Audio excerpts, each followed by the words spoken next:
الحمد لله الذي وحده والصلاة والسلام على من لا نبي بعده أما بعد فأعوذ بالله من الشيطان الرجيم بسم الله الرحمن الرحيم قل بفضل الله وبرحمته فبذلك فليفرحوا صدق الله العظيم اللهم رب اشرح لي صدري ويسر لي أمري واحلل عقدة من لساني يفقهوا قولي واجعل لي وزيرا من أهلي اللهم رب زدنا علما نافعا يا رب بالمصطفى بلغ مقاصدنا واغفر لنا ما مضى يا واسع الكرم مولاي صل وسلم دائما أبدا على حبيبك خير الخلق كلهم إن الله وملائكته يصلون على النبي يا أيها الذين آمنوا صلوا عليه وسلموا تسليما اللهم صل على سيدنا ومولانا محمد طب القلوب ودوائها وعافية الأبدان وشفائها ونور الأبصار وضيائها وعلى آله وصحبه وبارك وسلم دائما أبدا اللهم صل على سيدنا مولانا محمد معدن الجود والكرم وعلى آله وصحبه وبارك وسلم ماہ ربیع الاول کی 12ویں شب اللہ تبارک و تعالی کے پیارے محبوب صلی اللہ تعالی علیہ وآلہ وسلم کی آمد کی رات ہے،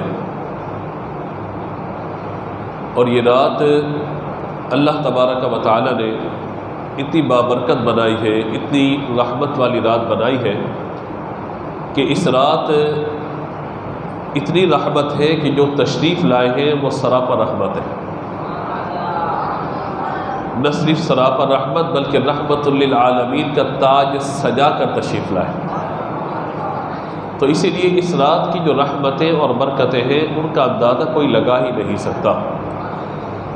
کچھ باتیں عرب کا جو معاشرہ ہے اور جو دنیا کے حالات ہیں نبی مکرم علیہ السلام کی دنیا میں آمد سے قبل اس پر، اور پھر حضور صلی اللہ تعالیٰ علیہ وآلہ وسلم کی ولادت کا سال اس پر، اور خاص طور پہ ولادت کا دن اور ولادت کی شب کیا کیا رحمتیں برکتیں نازل ہوئی، اسی پر انشاءاللہ گفتگو کریں گے، کیونکہ آج کی شب اس کے علاوہ کوئی بات ہو ہی نہیں سکتی۔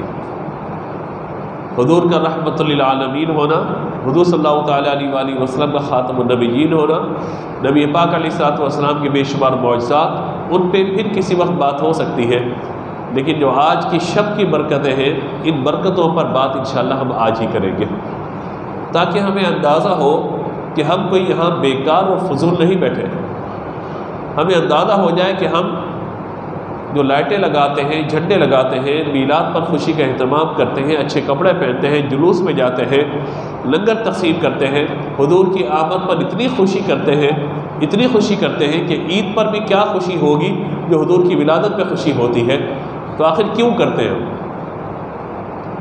تو پھر جب یقین مزید محکم ہو جائے گا، یقین مزید پختہ ہو جائے گا، تو انشاءاللہ اس رات کی برکتیں بھی ملیں گی اور کل کے دن کی برکتیں بھی نصیب ہو جائیں گی انشاءاللہ۔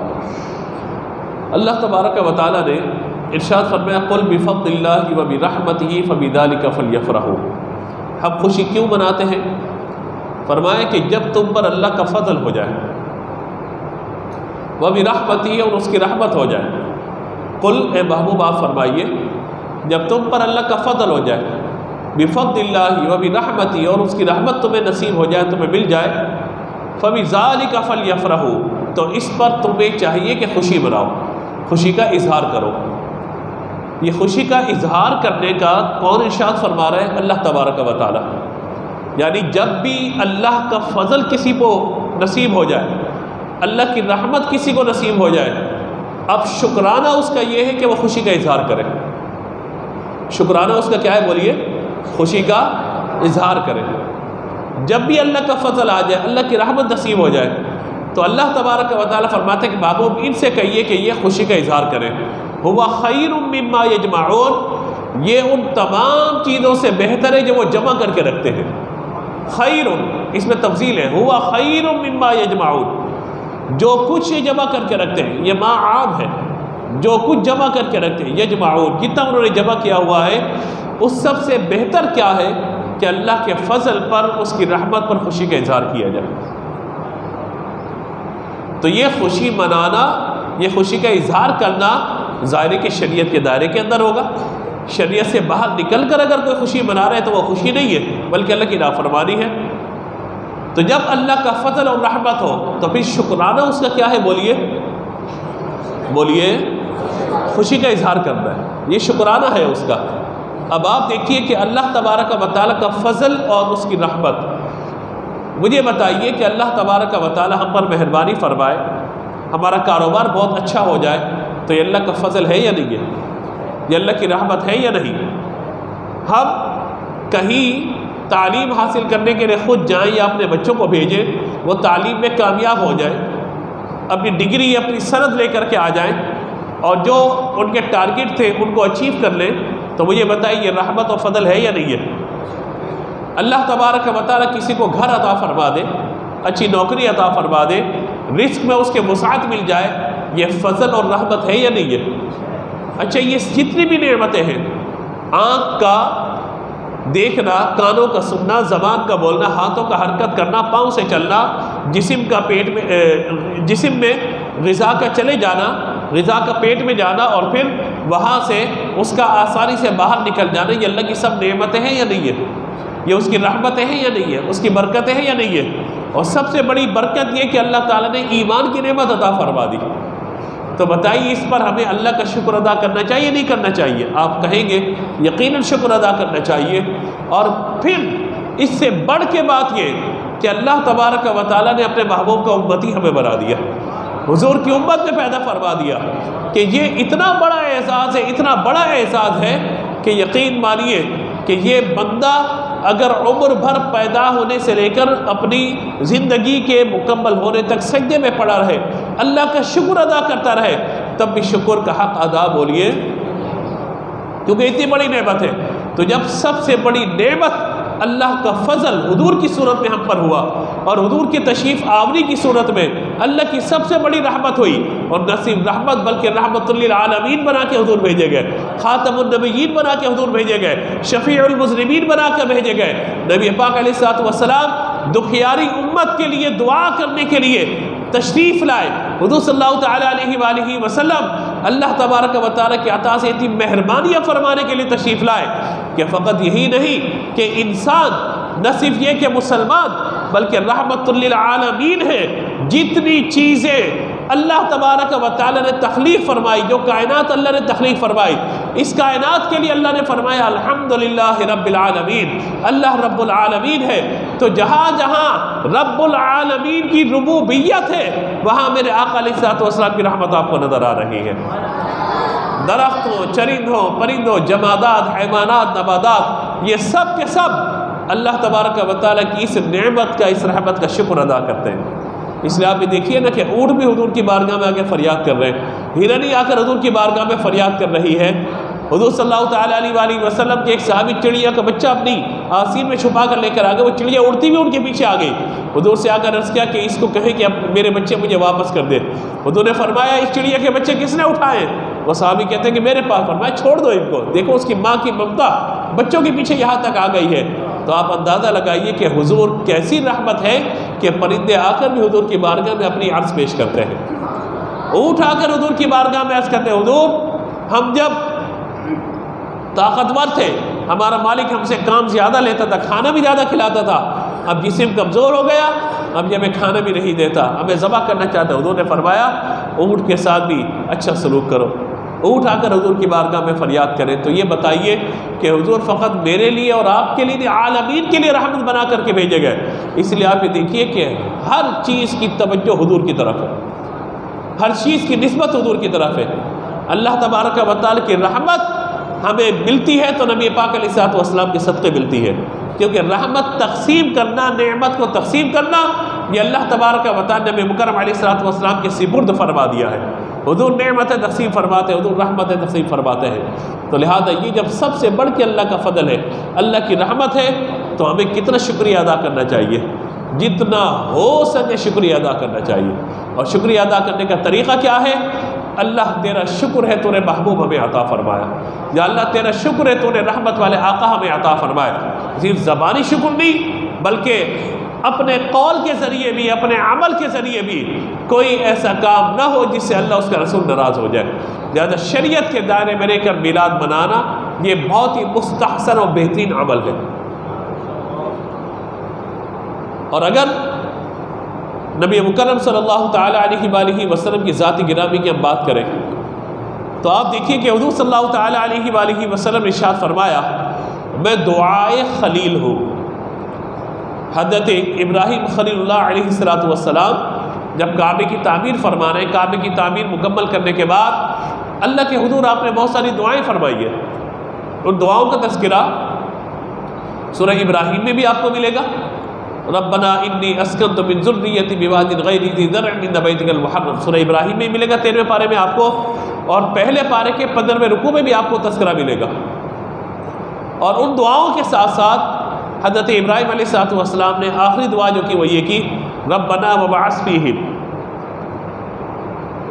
یا اللہ اس جگہ پر ان لوگوں میں ایک ایسے رسول کو مبعوث فرما جو ان پر تیری آیات کی تلاوت کرے، انہیں کتاب کا علم سکھائے، ان کو حکمت سکھائے اور ان کا تزکیہ کر دے، ان کو پاک و صاف فرما دے، انک انت العزیز الحکیم، یا اللہ بے شک تو ہی عزت والا ہے اور حکمت والا ہے۔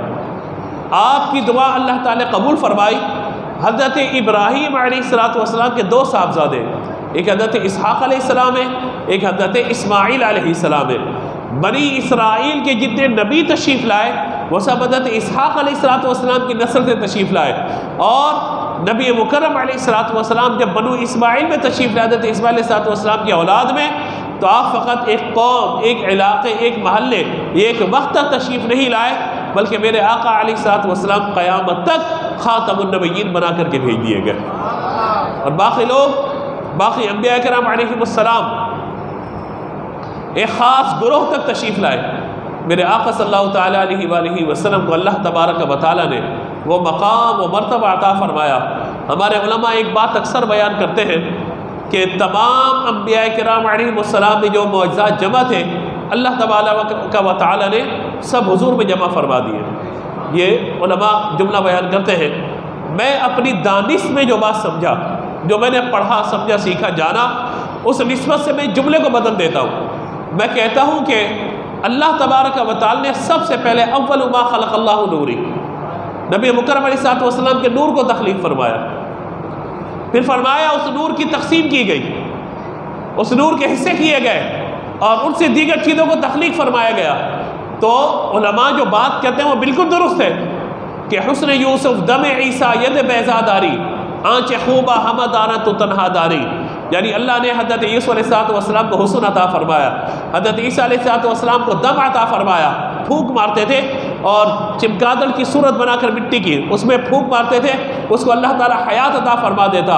اور ید بیضا داری، حضرت موسیٰ علیہ السلام اپنی بغل میں ہاتھ ڈالتے تھے، باہر جب نکالتے تھے تو آپ کا ہاتھ آسمان کی 14ویں چاند کی طرح روشن ہو جاتا تھا، بیضاء للناظرین، دیکھنے والوں کو روشن لگتا تھا بغیر کسی بیماری کے۔ یہ اللہ تعالیٰ نے حضرت موسیٰ علیہ السلام کو معجزہ عطا فرمایا۔ علماء فرماتے ہیں حسن یوسف دم عیسیٰ ید بیضا داری، آنچ خوبہ ہمہ دارا تو تنہا داری، یعنی یا رسول اللہ، اللہ نے جتنے معجزات تمام انبیاء میں جمع فرمائے تھے، اللہ تعالیٰ نے وہ سب کے سب آپ کی ذات میں جمع فرما دیے، بلکہ آپ کو اس سے زیادہ عطا فرما دیا۔ یہ علماء بیان کرتے ہیں، لیکن میں اپنی دانش میں دور حاضر کے اعتبار سے جملہ بدل دیتا ہوں، کیونکہ ساری مخلوق جو اللہ نے تخلیق فرمائی ہے میرے آقا علیہ السلام کے نور کا صدقہ ہے، حضور کی ولادت کا صدقہ ہے، حضور کی آمد کا صدقہ ہے، حضور کی تشریف آوری کا صدقہ ہے۔ تو مجھے یہ کہنے کی اجازت ضرور دیجیے اور سمجھیے گا بات کو کہ علماء جو فرماتے ہیں وہ بات اپنے مقام پہ درست ہے، لیکن میرا ضمیر اور میری کیفیت یہ بات کہنے کا تقاضا کرتی ہے کہ میں جس بات کو جانتا ہوں اور جو بات میرے سامنے ظاہر ہوتی ہے، میں یوں کہوں کہ یوں نہیں ہے، کہ اللہ تعالیٰ نے سارے معجزات آپ کی ذات میں جمع فرما دیے، بلکہ اللہ تبارک و تعالیٰ نے آپ کی ذات سے معجزات کی تقسیم انبیاء میں فرما دی ہے۔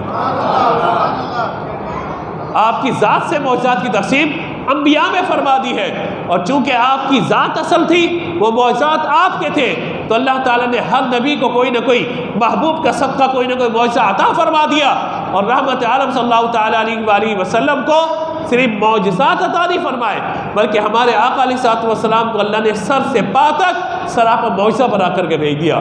اسی لیے حضور کا ذکر بھی آج زندہ ہے، اسی لیے نبی مکرم علیہ الصلوۃ والسلام کا ذکر کرنے والے موجود ہیں، آپ کے نام پہ جان دینے والے، مال قربان کرنے والے موجود ہیں، یہاں تک کہ جسم سے جب بال جدا ہو جاتا ہے اس کی زندگی ختم ہو جاتی ہے۔ آج بھی میرے آقا علیہ الصلوۃ والسلام کی حیات کا کیا کہنا کہ اگر کسی کے پاس موئے مبارک موجود ہوتے ہیں، ان میں زندگی باقی رہتی ہے اور ان میں اضافہ ہوتا چلا جاتا ہے، ان میں برکت ہوتی چلی جاتی ہے، اضافہ ہوتا چلا جاتا ہے۔ وجہ کیا ہے؟ تو زندہ ہے واللہ، تو زندہ ہے واللہ، میری چشم عالم سے چھپ جانے والے۔ ہماری نظروں سے حضور جو ہے وہ پوشیدہ ہو گئے، دنیا سے پردہ فرما لیا، لیکن کائنات کے ذرے ذرے میں اللہ تبارک و تعالیٰ نے اپنے محبوب علیہ الصلوۃ والسلام کی رحمتیں اور برکتوں کو ظاہر فرما دیا ہے۔ یہ سب حضور اکرم صلی اللہ تعالیٰ علیہ وآلہ وسلم کا صدقہ ہے۔ یہ کائنات نبی مکرم علیہ الصلوۃ والسلام کی، یہ سب سے، اگر ہم یوں کہیں کہ نبی مکرم علیہ الصلوۃ والسلام کا صدقہ اللہ نے اس کائنات کو وجود عطا فرمایا، اور ہمارے آقا صلی اللہ تعالیٰ علیہ وآلہ وسلم کو وجہ وجود کائنات کہہ کے تخلیق فرما دیا، تو بلا شبہ یہ بات غلط نہ ہوگی، کیونکہ قرآن بھی اس پہ شاہد ہے، حدیث بھی اس پہ شاہد ہے۔ اگلی بات کی طرف آئیے کہ جب تم پہ نعمت آ جائے، تم پہ فضل آ جائے، تم پہ رحمت ہو، تو خوشی کا اظہار کرو، اور وَأَمَّا بِنِعْمَةِ رَبِّكَ فَحَدِّثْ، اپنے رب کی نعمت کا چرچا کرو، اپنے رب کی نعمت کا چرچا کرو۔ یہ نہیں کہا کہ فقط ذکر کرو، بلکہ چرچا کرو۔ تحدیث نعمت کیا ہوتی ہے؟ تحدیث نعمت یہ ہوتی ہے کہ مجھ پر اللہ نے یہ مہربانی کی ہے، مجھ پر اللہ نے یہ انعام کیا ہے، اور اس پر مجھے اللہ کا شکر ادا کرنا ہے کہ میں اس قابل تو نہ تھا، لیکن اللہ تبارک و تعالیٰ مجھ پر مہربانی فرما دی ہے۔ ہم نے اور آپ نے طلب نہیں کیا اللہ سے، یا اللہ ہمیں حضور کی امت میں پیدا کر، یہ اللہ ہی کی عطا ہے اسے محبوب کی امت میں، بن طلب کیے بن مانگے ہمیں حضور صلی اللہ تعالیٰ علیہ وآلہ وسلم کا امتی بنا دیا، حضور کی امت میں پیدا فرما دیا، یہ اللہ ہی کی مہربانی ہے، اور ہمارا کوئی کمال نہیں ہے۔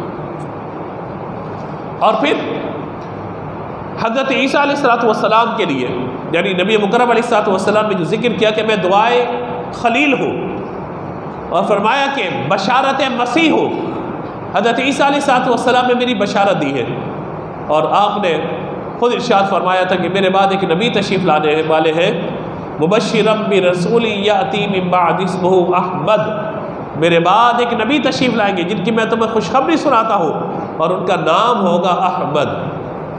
اور آپ نے ان لوگوں کو تلقین فرمائی کہ ہم پیغام دینے والے ہیں، لیکن حقیقت میں آنے والے بعد میں محمد مصطفیٰ صلی اللہ تعالیٰ علیہ وآلہ وسلم، ہر نبی نے یہی خبر دی ہے۔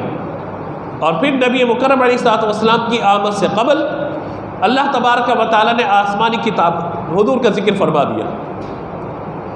نبی مکرم علیہ الصلوۃ والسلام کا ذکر اللہ نے آسمانی کتابوں میں اس طرح فرمایا کہ توریت والے جانتے تھے کہ حضور آنے والے ہیں، انجیل والے جانتے تھے حضور آنے والے ہیں، اور اسی لیے اللہ تبارک و تعالیٰ نے قرآن پاک میں اس بات کو یوں بیان فرمایا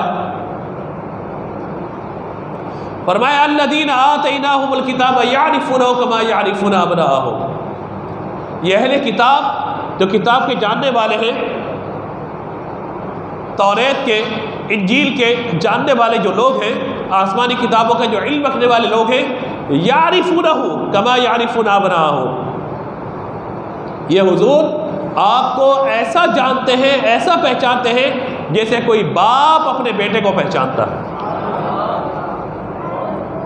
جیسے کوئی باپ بولیے اپنے بیٹے کو پہچانتا ہے، اور باپ اپنے بیٹے کو فقط کسی سے سن کے نہیں پہچانتا، بلکہ اسے پتہ ہوتا ہے میرے گھر بیٹے کی ولادت ہوئی ہے، حمل کے زمانے کو وہ جانتا ہے،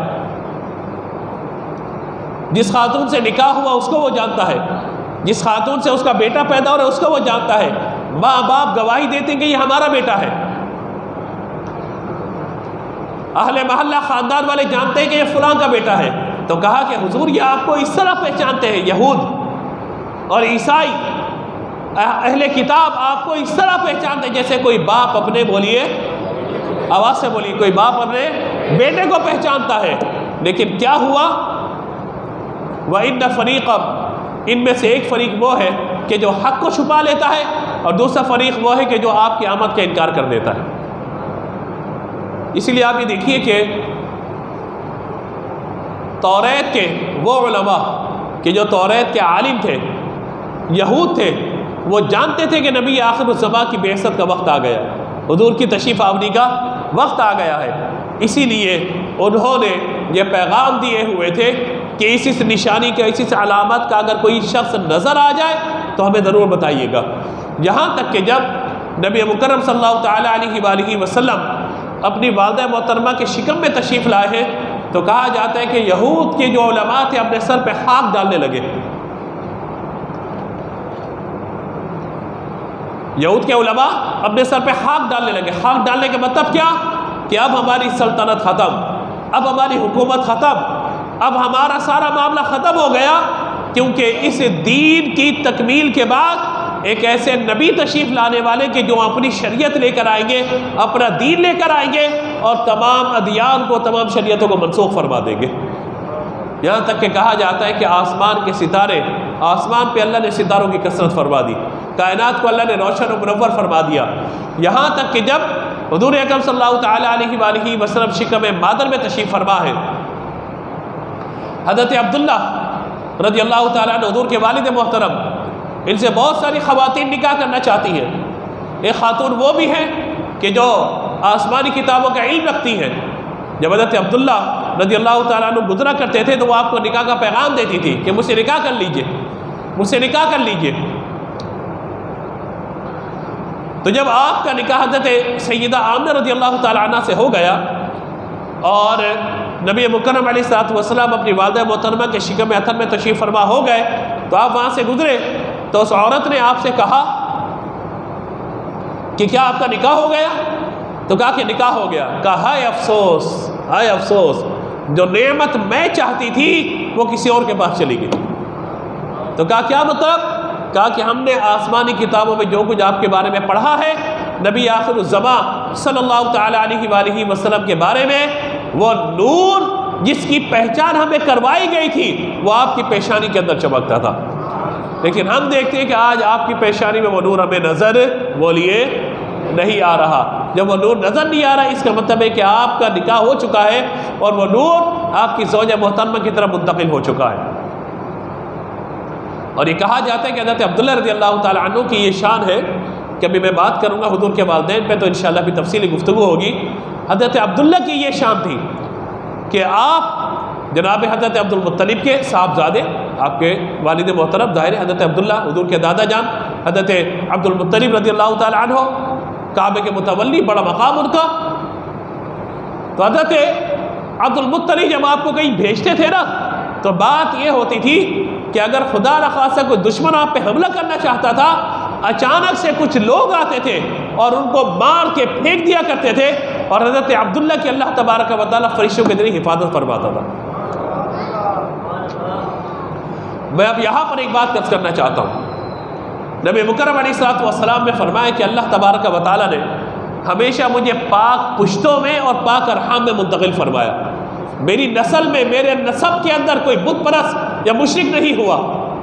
حضرت آدم علیہ السلام سے حضرت شیس علیہ السلام تک، پھر وہاں سے لے کر حضرت ابراہیم علیہ السلام تک، وہاں سے لے کر حضرت معاذ بن عدنان تک، اور وہاں سے لے کر جناب عبد المطلب تک، اور وہاں سے لے کر جناب عبداللہ تک، حضور صلی اللہ تعالیٰ علیہ وآلہ وسلم کے نسب کے اندر نہ کوئی بت پرست ہوا ہے، نہ کوئی مشرک ہوا ہے۔ آپ غور کیجئے کہ جب اللہ تبارک و تعالیٰ اپنے محبوب علیہ الصلوۃ والسلام کے والد محترم کو، یعنی جو نور ان کی پیشانی میں موجود ہے وہ آگے منتقل ہونا ہے، اللہ تبارک و تعالیٰ محبوب علیہ الصلوۃ والسلام کے والد محترم کی اتنی حفاظت فرمائے کہ دشمن آپ پہ وار نہ کر سکے، تو اللہ تبارک و تعالیٰ کی رحمت و غیرت کو کیسے گوارا ہوگا کہ حضور کی نسل میں کوئی بت پرست آ جائے، حضور کی نسل میں کوئی مشرک آ جائے، کیسے ہو سکتا ہے؟ اسی لیے نبی مکرم علیہ الصلوۃ والسلام کے آباء و اجداد حضور اکرم صلی اللہ تعالیٰ علیہ وسلم کے تمام آبا و اجداد اور تمام امہات تمام کے تمام کو اللہ تعالیٰ نے بت پرستی سے محفوظ رکھا ہے۔ حضور کی نسل میں، جب نسل سے مراد نسب مبارک میں کوئی بت پرست کبھی بھی بولیے نہیں ہوا، نہ ہی کوئی مشرک ہوا، تو یہ ہمیں ذہن میں ضرور رکھنا چاہیے۔ اب آئیے حضرت عیسیٰ علیہ السلام بشارت عطا فرمایا۔ حضور نے کیا ارشاد فرمایا؟ میں دعائے خلیل ہوں۔ میں کیا ہوں بولیے؟ حضور نے فرمایا میں دعائے خلیل ہوں، بشارت مسیح ہوں، اور اپنی والدہ محترمہ کی اس خواب کی تعبیر ہوں جو انہوں نے میری وقت ولادت دیکھا تھا۔ اور وہ خواب کیا تھا؟ حضور فرماتے ہیں، جب حضرت آمنہ فرماتی ہے کہ جب حضور کی ولادت ہوئی میں نے دیکھا کہ ایک نور میرے جسم سے نکلا، خرج منی نورا، میرے جسم سے نور نکلا اور ایسی روشنی ہو گئی کہ میں نے مکہ مکرمہ میں اپنے گھر میں رہتے ہوئے شام کے محلات کو ملاحظہ فرما لیا۔ شام کے محلات کو ملاحظہ فرما لیا۔ کہتے ہیں کہ وقت ولادت آسمان سے ستارے اتنے نیچے آ گئے، اتنی روشنی ہو گئی گھر میں، مجھے محسوس ہوا گویا ستارے میرے گھر کے اندر آ جائیں گے۔ کہیے نا سبحان اللہ۔ آسمان کے ستارے میرے گھر کے اندر گویا کہ آ جائیں گے، میرے صحن میں آ جائیں گے۔ اسی لیے غالباً اعلیٰ حضرت نے اسی طرح اشارہ کیا تھا، صبح طیبہ میں ہوئی بڑھتا ہے باڑا نور کا، صدقہ لینے نور کا، آیا ہے تارا نور کا، باغ طیبہ میں سہانا پھول پھولا نور کا، مست منہ ہے بلبلیں پڑھتی ہے کلمہ نور کا، اور 12ویں کے چاند کا مجرا ہے سجدہ نور کا، 12 برجوں سے جھکا ایک ایک ستارہ نور کا۔ اور پھر کیا عرض کرتے ہیں حضور کی بارگاہ میں، حضور میں گدا تو بادشاہ، بھر دے پیالہ نور کا، یعنی جو دل ہے حضور اس پیالے کے اندر، اس دل کے اندر نور ڈال دیجئے، میں گدا تو بادشاہ، بھر دے پیالہ نور کا، نور دن دونا تیرا دے ڈال صدقہ نور کا۔ تو یہ نبی مکرم علیہ السلام کی ولادت کی شب یہ معاملہ ہوا۔ اب آئیے ذرا ولادت کا سال، کہا جاتا ہے جس سال حضور کی ولادت نہیں ہوئی تھی وہ سال قحط سالی کا سال تھا، خشک سالی تھی۔ آپ سیرت کی کتابوں میں پڑھیے، ہر طرف آپ کو قحط سالی نظر آئے گی، آپ کو خشک سالی نظر آئے گی، جانوروں کے تھر خشک ہو چکے، زمین بنجر ہو چکی ہے، جانور بالکل بھوکے پیاسے ہیں، انسان کے دشمن، انسانوں کو غلامی کے شکنجے کے جکڑا ہوا ہے، بچیوں کو زندہ درگور کر دے رہی، یہ حالات ہیں۔ حضور اکرم صلی اللہ تعالیٰ علیہ وآلہ وسلم اپنی والدہ محترمہ کے شکم میں تشریف فرما ہوئے، اچانک ماحول بدل گیا، اچانک ماحول بدل گیا، آسمان سے اللہ نے بارش کو نازل فرما دیا، ہر طرف جو ہے وہ سبزہ ہی سبزہ نظر آنے لگ گیا، جانور اتنے زیادہ سیراب ہونے لگے، کہا جاتا ہے کہ ان کے تھن اتنے زیادہ دودھ سے بھر جاتے تھے،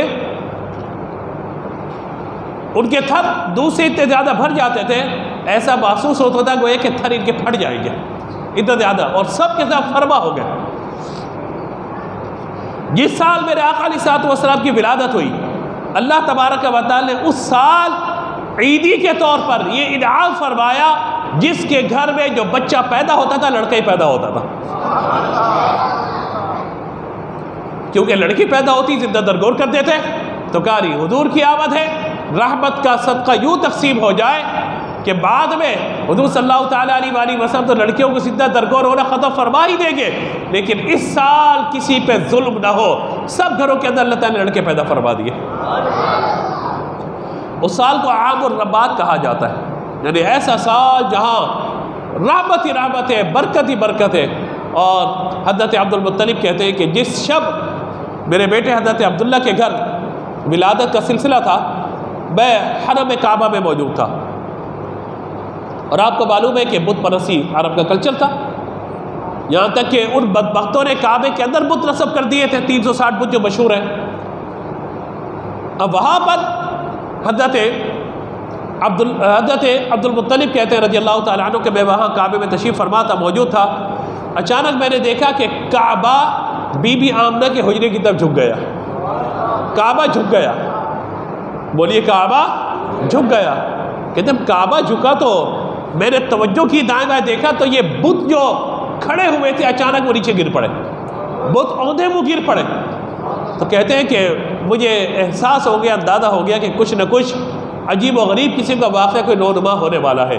اسی دوران مجھے آ کر خبر دی گئی کہ آپ کے بیٹے عبداللہ کے گھر صاحبزادے کی ولادت ہوئی ہے۔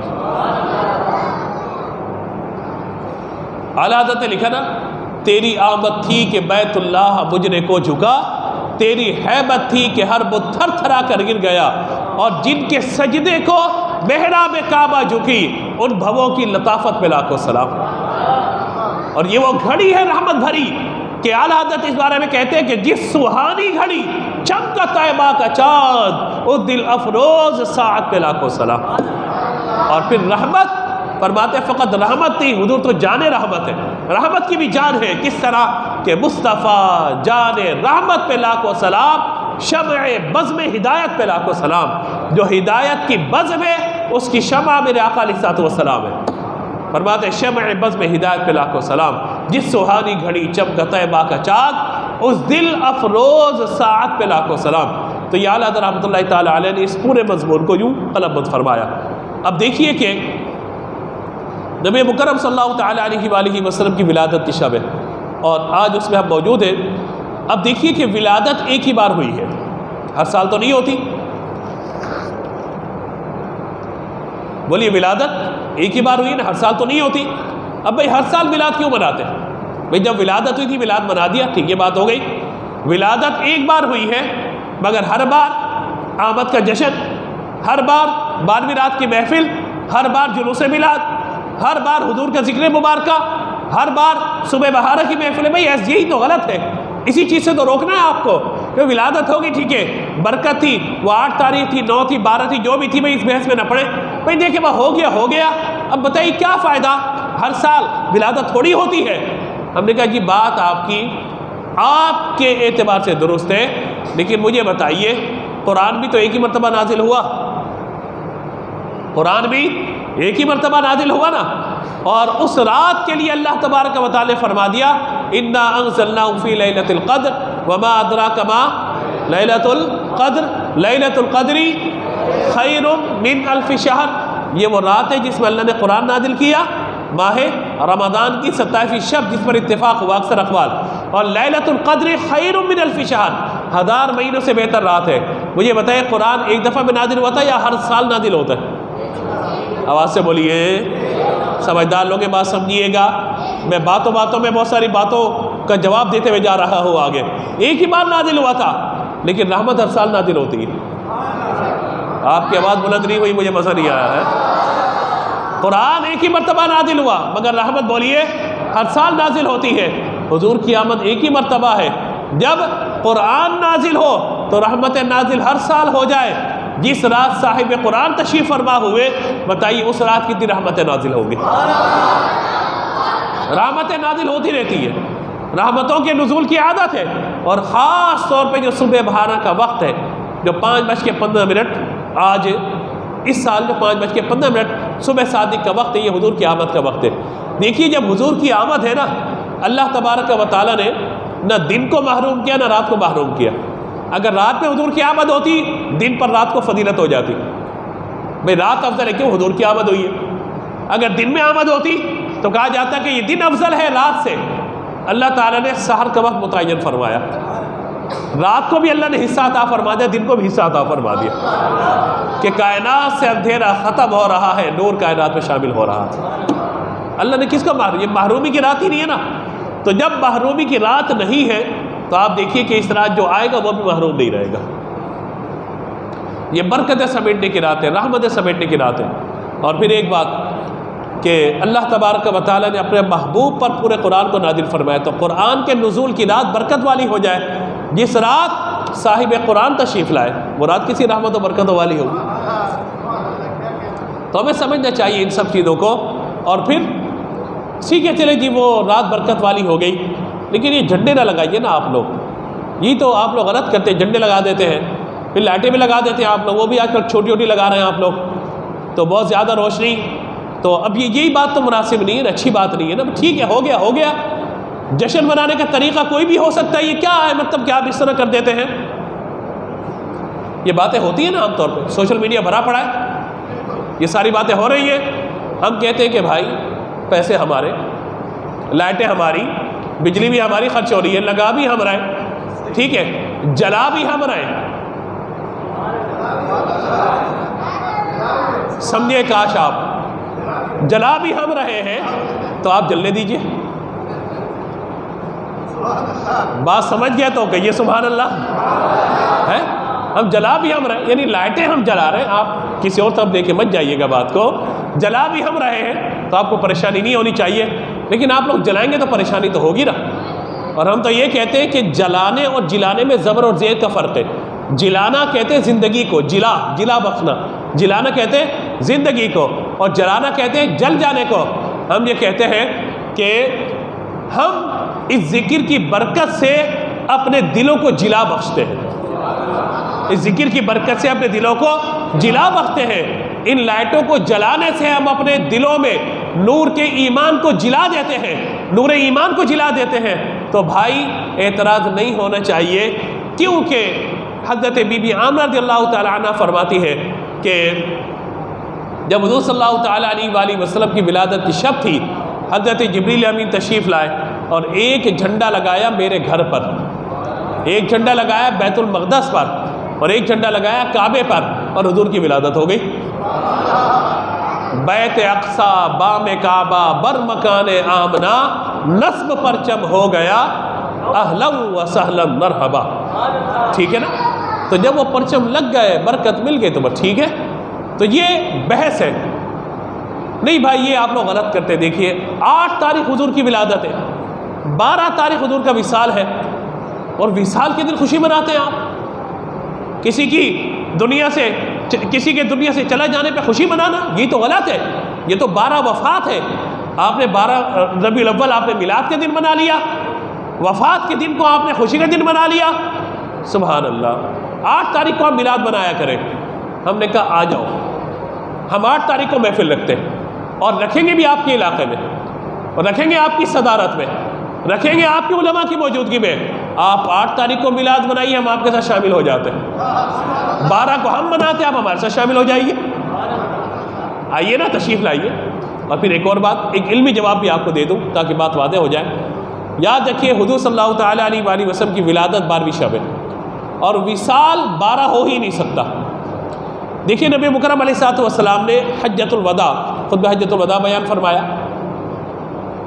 وہ کیا تاریخ ہے؟ 9 ذی الحجہ. ماہ ذی الحجہ گزرا، ماہ محرم اور ماہ سفر گزرا. ماہ ربیع الاول میں میرے آقا علیہ السلام نے دنیا سے پردہ فرمایا. اب آپ کو میں ایک دعوت دیتا ہوں، ایک چیلنج دیتا ہوں. ماشاءاللہ پڑھے لکھے لوگ ہیں، آپ کیلکولیشن کیجئے گا. ماہ ذی الحجہ، ماہ محرم، ماہ سفر، تینوں مہینے آپ 30 دن کے لگا لیجئے. تب بھی ربیع الاول کی 12 تاریخ پیر کا دن نہیں بنے گا. آپ شامل کر لیجئے، ٹھیک ہے. سارے مہینے 29 کے لگا لیجئے، تب بھی 12 ربیع الاول پیر کا دن نہیں بنے گا. میں کہتے نا پیر کے دن ہی ولادت ہے، پیر کے دن ہی وصال ہے. آپ شمار کر لیجئے گا. 2 مہینے 29 کے، ایک 30 کا لگا لیجئے. 2 مہینے 30 کے، ایک 29 کا لگا لیجئے.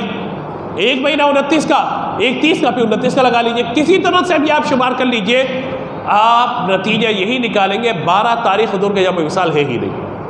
میں نے آپ کو ایک کیلکولیشن عوامی انداز میں بتا دی، سمجھا دی ہے. اہم ترین بات یہ ہے کہ نبی مکرم صلی اللہ تعالیٰ علیہ وآلہ وسلم کا اس دنیا سے پردہ فرمانا وہ اللہ تبارک و تعالیٰ کی طرف سے جو ایک وعدہ ہے کہ جو انسان دنیا میں آیا، جو جان دنیا میں آئی، وہ دنیا سے جائے گی. لیکن یہ کہنا کہ نبی مکرم علیہ السلام دنیا سے اس طرح چلے گئے کہ اب وہ باقی ہی نہیں ہے، یہ بات کرنا الاعوذ باللہ تعالیٰ، یہ بات پھر جو ہے وہ بے ادبی کی طرف چلی جاتی ہے. ہمیں بہت زیادہ احتیاط کرنی چاہیے. باقی فتاوی ندویہ کی ایک پوسٹ چل رہی ہوتی ہے کہ 8 تاریخ یوم ولادت ہے اور یہ وغیرہ وغیرہ، یہ بات بالکل غلط ہے. اعلیٰ حضرت رحمۃ اللہ تعالیٰ علیہ نے فتاوی ندویہ میں ان تمام اقوال کو جمع فرمایا. اس میں کہا کہ 8 کا بھی قول ہے، 9 کا بھی ہے، 12 کا بھی ہے، اس کا بھی ہے، اس کے بھی، سارے جمع فرمائے. پھر ان اقوال کو جمع کرنے کے بعد ترجیح دی کہ یہ علماء یہ کہتے ہیں، یہ کہتے ہیں، یہ کہتے ہیں، یہ کہتے ہیں، اور تصدیق کے ساتھ یہ بات ثابت ہوتی ہے کہ 12 ربیع الاول یوم ولادت ہے. پھر جو آپ نے لوگوں نے کیا کیا، دوستوں نے اس کو کٹ کیا. کٹ کرنے کے بعد کہا 8 تاریخ یوم ولادت ہے. فتاوی ندویہ میں لکھا ہوا ہے. اللہ کے بندے کچھ آگے پیچھے اور بھی تو پڑھ لیتے. جیسے یہ کہا جائے کہ یا ایھا الذین آمنوا، اے ایمان والو، لا تقربوا الصلاۃ، نماز کے قریب نہ جاؤ. بس بات یہاں تک پڑھ لو، لا تقربوا الصلاۃ، نماز کے قریب نہ جاؤ، آدھی بات پڑھ لو. آگے کیا ہے؟ آگے کیا ہے؟ اگر حالت جنابت میں ہو، آپ نماز کے قریب نہ جاؤ جب آپ ناپاکی کی حالت میں ہو، یہاں تک کہ آپ پاکی حاصل نہ کر لو. تو اب یہ ساری باتیں کیا ہے؟ یعنی یہ جملہ کہنا لا تقربوا الصلاۃ، نماز کے قریب نہ جاؤ جب تم سکارا نشے کی حالت میں ہو یا ناپاکی کی حالت میں ہو، نماز کے قریب نہ جاؤ. اب کیا مطلب ہے؟ وہ ایک کیفیت بیان کی گئی کہ اس کیفیت میں نماز نہ پڑھو. یہ عبادت نہیں ہے بلکہ یہ بے ادبی ہے کہ زبان سے کچھ کا کچھ کہہ دو گے. ناپاک ہو جب تک پاک نہ ہو جاؤ اس وقت نماز کے قریب نہ جاؤ، یہ بات الگ ہے. اور آدھی بات لے لینا یہ بات الگ ہے. فرق ہے دونوں چیزوں میں. اور پھر پیر کے دن کو اتنی برکت حاصل ہے، اتنی برکت حاصل ہے کہ میرے آقا صلی اللہ تعالیٰ علیہ وآلہ وسلم ہر پیر کو روزہ رکھتے ہیں. پوچھا حضور آپ پیر کو روزہ کیوں رکھتے ہیں؟ فرمایا اللہ تعالیٰ نے اسی دن مجھے پیدا فرمایا تھا. پیر کا دن اسی لیے روزہ رکھتا ہوں کہ اللہ تعالیٰ نے مجھے پیدا فرمایا. اور یہ بھی یاد رکھیے گا، یہ جو ولادت کی شب ہے نا، یہ عام راتوں کی طرح نہیں ہے، یہ برکتوں والی رحمتوں والی رات ہے. شیخ محقق شاہ عبداللہ محمد دہلوی رحمۃ اللہ تعالی علیہ فرماتے ہیں کہ ولادت کی شب خاص طور پہ صبح صادق کا جو وقت ہے، فرمایا کہ یہ وقت حضور صلی اللہ تعالیٰ علیہ وآلہ وسلم پر درود و سلام بھیجنے کا ہے. اور کہا کہ یہ کیفیت وہ ہے کہ فقیر نے اس کا کئی مرتبہ مشاہدہ کیا ہے.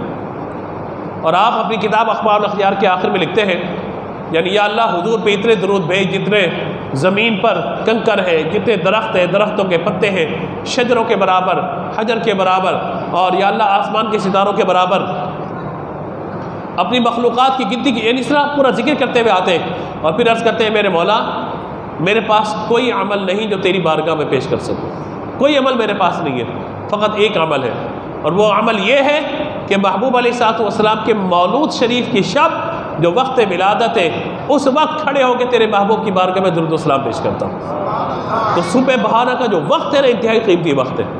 ہمارے یہاں انشاءاللہ صبح 4:30 بجے محفل کا آغاز ہوگا اور 5:15 تک انشاءاللہ ہم حضور صلی اللہ تعالیٰ علیہ وآلہ وسلم کا مولود شریف پڑھیں گے اور حضور کی بارگاہ میں درود پاک کے ردانے پیش کریں گے.